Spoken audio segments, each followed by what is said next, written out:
and the heaps of houses here and there, and it's something you just really can't imagine unless you have experienced it. And some of you aren't quite old enough to have experienced it, and that's okay too. That's good. So Alan Cohen tells a story of his early career. He was waiting backstage to go on and at a studio and go on for an interview. He was following the daily news, and he had a 15-minute spot. And the 15-minute news consisted of nothing but mayhem and violence. And he's sitting there thinking of how in the world is he going to go on and give this talk about joy and gratitude and how to make your life better just by being positive. But he decided the show must go on, and he did it anyway. And I think we find ourselves that way a lot these days, don't we? There's so much going on in the world. And you can say, how am I going to go on and be joyful and positive and maybe even pretend that all of that isn't going on in the world, but that is our job.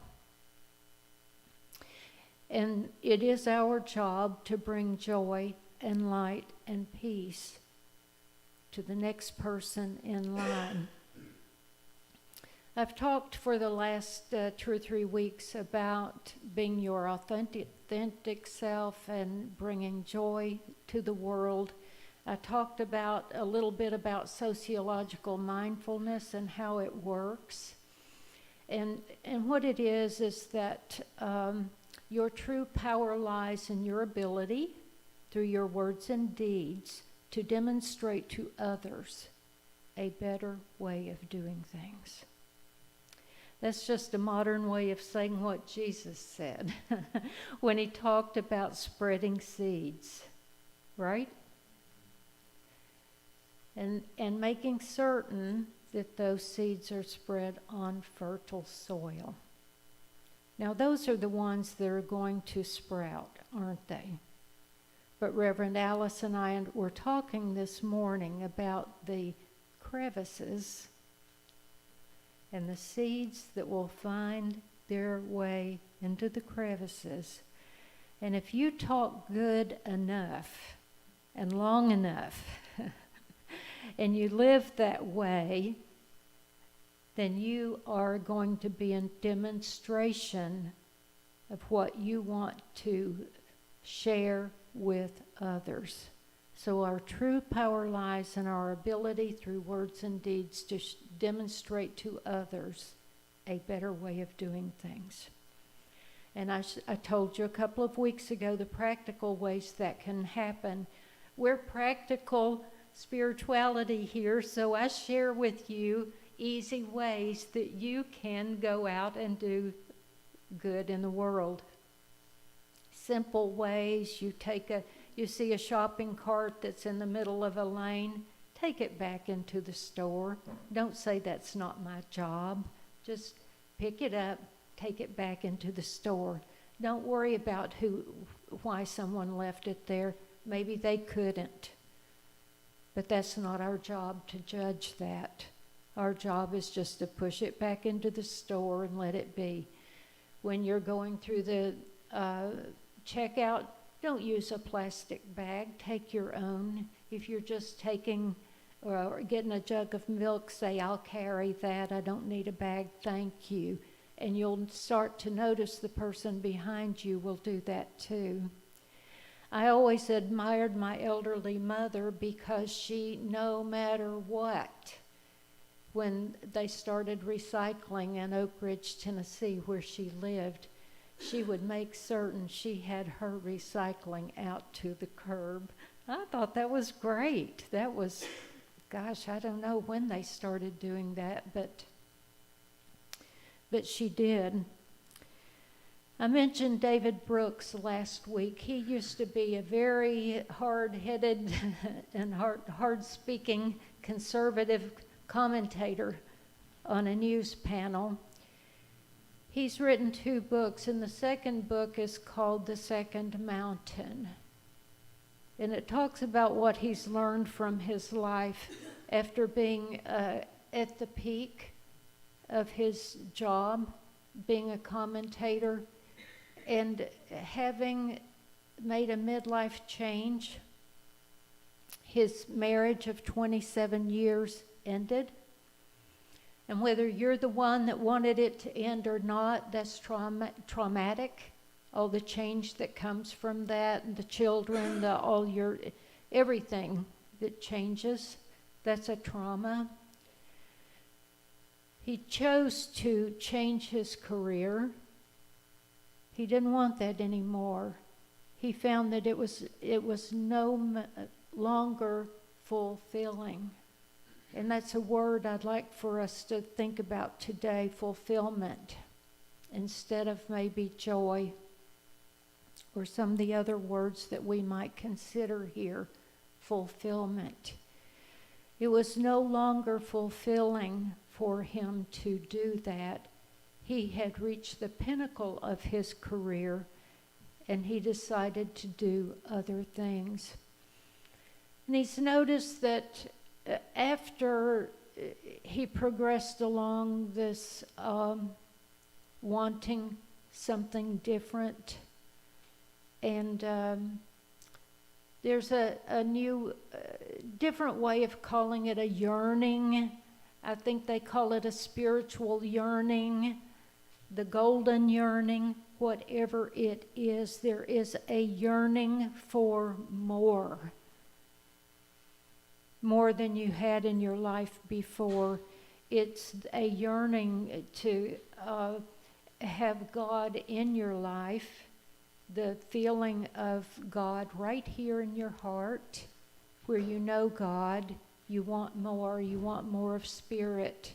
You want to feel like you're connected to something larger than yourself and all your problems and all the things that we go through and the challenges. But he said that he had an epiphany. He was out walking, and he was sitting by a lake, and all of a sudden the world just went away, and it was him and the wonders of God. And he just had this wonderful experience that we all yearn for, this feeling of euphoria. And I know that some people are able to have that experience more than one time in life, and they are able to experience it on an ongoing basis.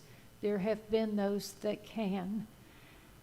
But if you've ever experienced it, you know how it is. I know I had a friend, and I may have mentioned her before, that had gone through a terrible time, and her husband left her. They'd been married for decades. She could tell that he was confused, but that helped nothing, because he still left. And she was going to lose her home, her family, her neighborhood, her community. Every single thing in her life was changing overnight. And she said that one day the pain and the grief was so difficult that not only did she not know how she would make it through the day, she didn't know how she was going to take her next breath. That's how painful it was. So all she could do was just sit on her sofa and stare out at the water and the trees. And she sat there long enough that she said she finally felt like she had fallen through. Didn't fall up into, but had fallen through into a deeper understanding and knowing. And that it never would have come if it had not been for that challenge that she had gone through. And so she gave thanks immediately. She had known during this challenge, somehow she was different. She knew that the challenge was teaching her something, but she did not know that it was going to change her life totally. So she fell through to a totally new reality, and that was that the problem wasn't her. She had blamed everything on herself, and how could she fix it? She saw that this was the other individual, the other things in the world. She no longer needed to control other people and their actions. She couldn't. Even if she wanted to, she couldn't control it. She saw that this was a challenge, and it was still something she needed to get through. But all of a sudden, the pain was gone. Isn't that amazing? That horrible pain suddenly lifted, and it was gone. When she recognized that this was a life-altering situation, and she decided to get up, put one foot in front of the other, and make the best of what she saw previously as the ruins of her life. And she was born again. So many religions talk about being born again, and the problem with all these different things is that they've been talked about so much that the person that originally said it was trying to convey something just like I just conveyed there, but then it gets distorted, the meaning gets changed, and all of a sudden the next thing you know it's doctrine and dogma, when the original person that said it truly meant that you can be born again, which means you can leave all of that old thinking behind you and choose something new. And as I said last week, it's really what Jesus meant when he said to the young man whose father was dying. He said, "Let the dead bury the dead and follow me." He really wasn't being as unkind as it sounds. He was saying, leave all those thoughts and ways of being behind. Leave that behind you. Follow me. Follow a new path. Follow your own heart to what's yours to do. And what's yours will know you. It will come to you if you will surrender enough to let go and receive it. Some of the words that I have on this slide are: life is a gentle progression through valleys. We all go through valleys, don't we? Certainly we do. Loss, soaring heights, from doubt to courage, building faith. We have gratitude and trust, love. And peace comes when we have an acceptance and we surrender old ways of thinking and being. And remember, if you were here the last 2 weeks, I reminded you that we are human and we inherited some old traits that we need to let go. One of the traits was pleasing others, because if we didn't please others and we were hunters and gatherers, then we just might get eaten by a tiger because our friend might not be there for us. We inherited that, so we can't really blame ourselves all that much for some of these traits that we inherited. We inherited that, humanity did. And then the other thing is all the stuff that we learned as kids. Wow. Our families, our parents, they grew up in families where they learned certain things for good reason. But a lot of that we need to let go. Stuart Wilde said life was never meant to be a struggle, just a gentle progression from one point to another, much like walking through a valley on a sunny day. Now, how do we choose to do that? Because we know we all have certain challenges and burdens, don't we? We all do. I was reading in one of the Unity magazines, one of the Unity ministers that has become quite successful, and she was saying that in her early years, she was addicted to everything. Drugs and alcohol, her 20s and 30s. She was a mess and near death and didn't know how in the world she was going to go on. As a matter of fact, she was at death's door when a friend encouraged her to get clean. And she did, one day at a time. Then she found a teaching like Unity that is different and teaches you that you have a connection to the one Spirit that we call God. You can call it anything you want to. Source, divine. There's a light within you that is connected, and that your thoughts have power, and the more positive you keep them, the more positive your life will be. I guarantee that. Can't say it enough. The more negative you are, the more negative your life is going to be. Guarantee it.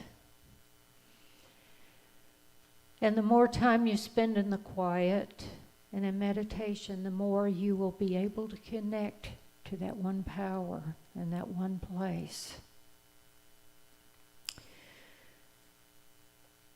And that the more you spend time walking it, the more faith you'll have.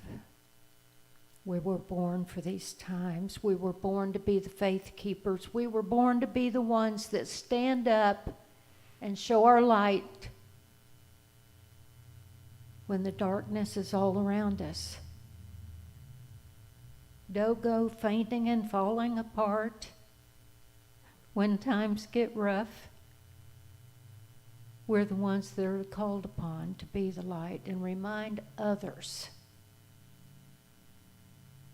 when they need a reminder, when they're going through the valley. And we all do. We've all had our challenges. As a matter of fact, you'd be surprised at the challenges some people have gone through, and they're joyful every day. Maybe because of those challenges. I read a book recently, and I won't tell much about it, but it was, the author used a pen name because she didn't want people to track her back, because she wanted to protect her family's privacy. And it's the book is called A Girlhood. And the family has a transgender child. And she and her husband were made for each other, she said, and both their careers were perfect for them. Their lives were perfect. Their 3 older kids. Well, you know, if you've had children, you know that you've learned a lot about children by that point. You could write a book yourself. They're all different, each and every one unique, and they come into the world that way, and you treat them that way, to allow them to become the person they need to be. Their 4th child they thought was just as normal as any other, a beautiful baby boy. And by the time he was 2 years old and able to talk, he started saying, "I'm a girl. I'm a girl," long before anything had influenced him. Long before that, nothing had influenced him. Instead of gravitating toward the boy toys that the older boys in the family had and that they provided for him, he gravitated toward the girl toys. And when he was old enough, he started putting his pants, wanting to put his shorts on. He would put both legs in one leg of the shorts so it would look like he had a skirt on. Now tell me he wasn't born to that. Well, the mother and the father, of course, were perplexed. They don't pretend that they didn't have their moments of wishing this were different. That they didn't have their moments where they prayed this were different. But it wasn't.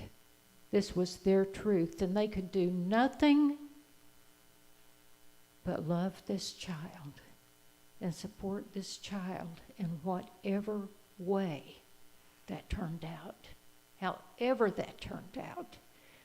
And so they did, and they chose to do that, and they chose to find schools that would be understanding and supportive. They lived in the South, and one day they got a knock on the door, and it was the Human Services, and someone had reported them as not being good parents. So all of a sudden, not only was there a threat, but there was a threat that all 4 of their children would be taken from them just because they had tried to love this child and allow this child to be who he or she chose to be. So they got busy, and they called their friends that could support them. And they had a lot of friends that did. And in the background, they chose to find where they could live that would be a more forgiving place, a more loving place, that they could find more resources for families like theirs. And they didn't forget their older children. They wanted them to be unique and special too, and not to be affected by this, but they were. Each one of them loved their younger sister, wanted the best for her. They were supportive of her and gave her courage. And so throughout it all, this entire family learned to be different through this difficult challenge. Wasn't easy. They would have prayed it away if they could. Because not only did they have the threat of being exposed and maybe the child being bullied, but there's also a huge danger of transgendered people being killed. And so they had that all the time to think of. And especially boys that have become girls. That's somehow more intimidating to the world than the other. And the father was at some sort of a gathering, and someone else came up to him and said, "Oh, how unfortunate and how terrible for you that this happened to your family." And the father set him straight lovingly. He said, no, not unfortunate at all. You could say we were surprised, but then we have found it's been a tremendous blessing in our life. Our lives may be the greatest blessing that's ever come. So I guess the message I have for us this morning is life is a gentle progression through valleys and soaring heights. Our job is to feel at peace through it all.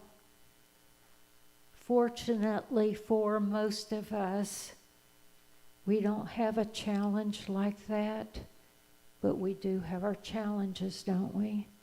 We have our losses. We lose our beloved pets. We have fear for our families. We lose children sometimes, a spouse, a family member, a friend. We have losses that are deep, deep, deep, that might keep us sitting on that couch for much longer than a day. But we have the promise always that we will come through the valley and it will get better. It always does. That's a promise. Thank you for your time.